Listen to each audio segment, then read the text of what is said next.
ಅಲ್ಲ ನಿಶ್ವಿಕಾ, ಯಾರ ಮೊಬೈಲಲ್ಲಿ ನೋಡಿದ್ರೆ ನಿಂದೆ ಹಾಡು, ಕಾಲರ್ ಟ್ಯೂನು ನಿಂದೆ ಹಾಡು, ಟಿಕ್ಟಾಕ್ ಇಲ್ಲ ಏನಾದ್ರು ಇನ್ಸ್ಟಾಗ್ರಾಮ್ ರೀಲ್ಸ್ ಓಪನ್ ಮಾಡಿದ್ರೆ ನಿಂದೇ ಸ್ಟೆಪ್ಪು. ಎಷ್ಟು ಖುಷಿ ಆಗ್ತಾ ಇದೆ ನಿಮಗೆ? ಬಂದಿರೋ ಎಲ್ರಿಗೂ ನಮಸ್ಕಾರ. ಥ್ಯಾಂಕ್ ಯು ಸೋ ಮಚ್ ಮೊದಲನೇದಾಗಿ ಎಲ್ಲರೂ ಬಂದಿದ್ದಕ್ಕೆ.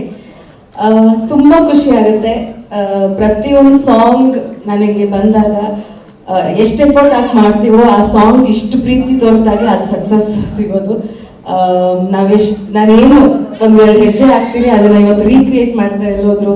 So I think I am just blessed. I think songs ತುಂಬಾ ಲಕ್ಕಿ. ಏನಾಯ್ತಪ್ಪ? ಭಯ. Okay, sorry. ಯಾರ್ದು ಇದು ಅದ್ಭುತವಾದ ಸ್ವೀಟ್ ಧ್ವನಿ ಆಗಿದ್ದು? ತುಂಬಾ ಚೆನ್ನಾಗಿದೆ ಸರ್ ನಿಮ್ಮ ವಾಯ್ಸ್. ಇಲ್ಲ ನಡಬೇಡಿ ಏನಂದ್ರೆ ನಾ ಏನ್ ಹೇಳಕ್ ಬಂದ್ರೆ ಅಂದ್ರೆ ಎಲ್ಲ ಸಾಂಗ್ಗಳಿಗೆ ನಿಶ್ವಿಕ್ ಅವರು ತುಂಬಾ ಲಕ್ಕಿ.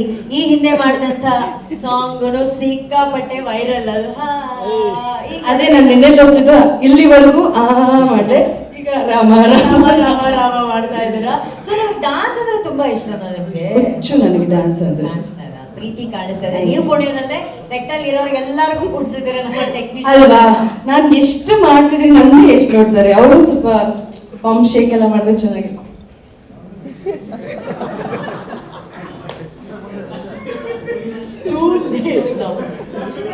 ನೋಡಿ ಮಾಧ್ಯಮ ಮಿತ್ರರೇ, ಐ ಥಿಂಕ್ ಈ ಸ್ಟೇಜ್ ನಲ್ಲಿ ಏನೋ ಮಾಯೆ ಇದೆ. ಇಲ್ಲಿ ಬರ್ದಿರೋರೆಲ್ಲರೂ ಇದೆ. ಕ್ಯಾಪಿಟಲ್ ಹೋಟೆಲ್ ಅಲ್ಲಿ ಏನೋ ಸಮಸ್ಯೆ ಇದೆ, ಏನೋ ಇದೆ. It's okay. ಅವರು ಫಿಸಿಕ್ಸ್ ಸ್ಟೂಡೆಂಟ್ ಆಗಿರೋದ್ರಿಂದ ಅದನ್ನ ತುಂಬಾ ಸೈನ್ಟಿಫಿಕಲಿ ಆಗಿ ಅವ್ರು ಮಾತಾಡಿದ್ದಾರೆ. It's a dance step, but ಅವರನ್ನ ಸೈಂಟಿಫಿಕಲ್ ಆಗಿ ಅದನ್ನ ಅವ್ರು ಎಕ್ಸ್ಪ್ಲೈನ್ ಮಾಡಿ. ಡಾನ್ಸ್ ಕರೆಕ್ಟ್ ಬಿಡಿ, ಇನ್ನು ಜಾಸ್ತಿ ಹೇಳಿದ್ರೆ ಮತ್ತೆ ಸಿಕ್ಕಾಕೋತೀನಿ. ಇಲ್ಲ ಜಾಸ್ತಿ ಹೇಳ್ಬೇಡಿ. ನೀವು ಜಾಸ್ತಿ ಮಾತಾಡಿದ್ರೆ ಮನು ಬಂದ ಸ್ಟೆಪ್ ಮಾಡ್ಬಿಡ್ತಾರೆ ಆಮೇಲೆ ಅಷ್ಟೇ. ಆಮೇಲೆ ಹಂಗಾದ್ರೆ ಮಾತಾಡ್ತೀನಿ. ಇಲ್ಲ ಓಕೆ. ಸಾಂಗ್ ಹಿಟ್ಟು, ನಿಮ್ಮ ಡೈಲಾಗ್ಸ್ ಗಳು ಹಿಟ್ಟು, ಟ್ರೈಲರ್ ಸಿಕ್ಕಾಪಟ್ಟೆ ಹಿಟ್ ಆಗಿದೆ. ಈಗ ದಿಲ್ ಪಸಂದ್ ಎಲ್ಲರ ದಿಲ್ಗಳನ್ನ ಕದಿಯೋದಕ್ಕೆ 11ನೇ ತಾರೀಕು ಬರ್ತಾ ಇದೆ. ಭಯ ಆಗ್ತಾ ಇದೆಯಾ? ಎಕ್ಸೈಟೆಡ್ ಆಗಿದ್ದೀರಾ ಅಥವಾ? ಪ್ರತಿಯೊಂದು ರಿಲೀಸ್ಗೂ ಭಯ, ಎಕ್ಸೈಟ್